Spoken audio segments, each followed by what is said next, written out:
Hi, boys and girls. This is Gramcracker, and I'm going to read you a book by Leo Lionni. It's called Frederick. It's about a little field mouse. And here is the field mouse. And he's got a red collar on, just because he's a little more special than the other four mice. All along the meadow where the cows grazed and the horses ran, there was an old stone wall.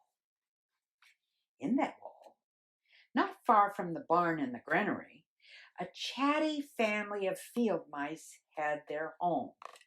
1, 2, 3, 4. And Frederick. And the farmers had moved away. The barn was abandoned, and the granary stood empty. And since winter was not far off, the little mice began to gather corn and nuts and wheat and straw, and they all worked day and night, all except Frederick. Frederick, why don't you work? They asked. I do work, said Frederick.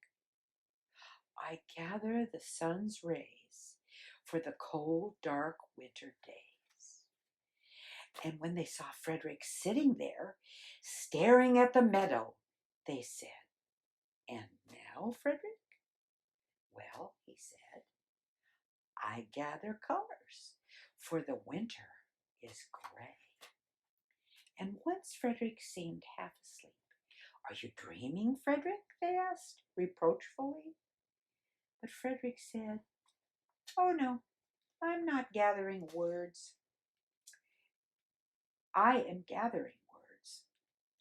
For the winter days are long and many, and we'll run out of things to say.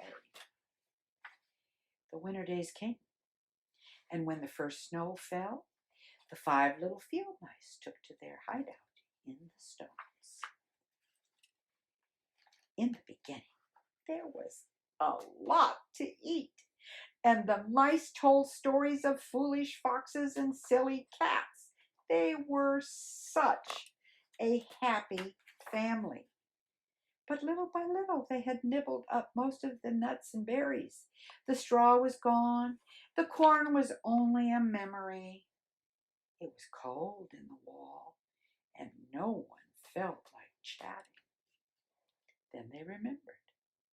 They remembered what Frederick had said about the sun rays and the colors and the words. What about your supplies, Frederick? They asked.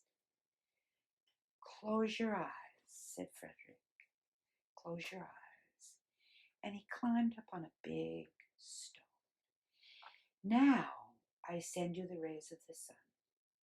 Do you feel how their golden glow?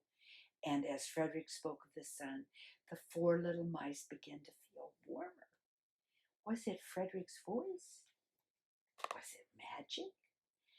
And how about the colors, Frederick? They asked anxiously. Close your eyes again, Frederick said. And when he told them of the blue periwinkle flowers, the red poppies in the yellow wheat, and the green leaves of the berry bush, they saw the colors as clearly as if they had been painted in their minds. And the words, Frederick. Frederick cleared his throat.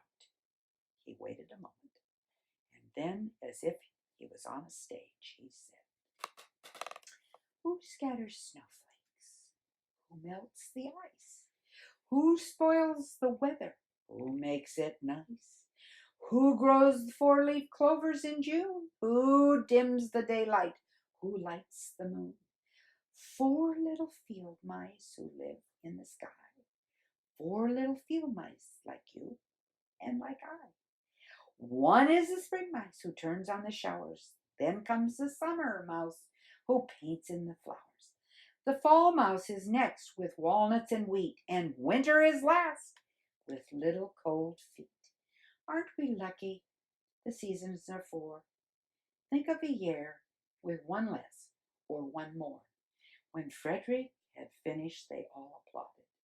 But Frederick, they said, you are a poet. Frederick blushed. He took a bow, and he said shyly, I know it.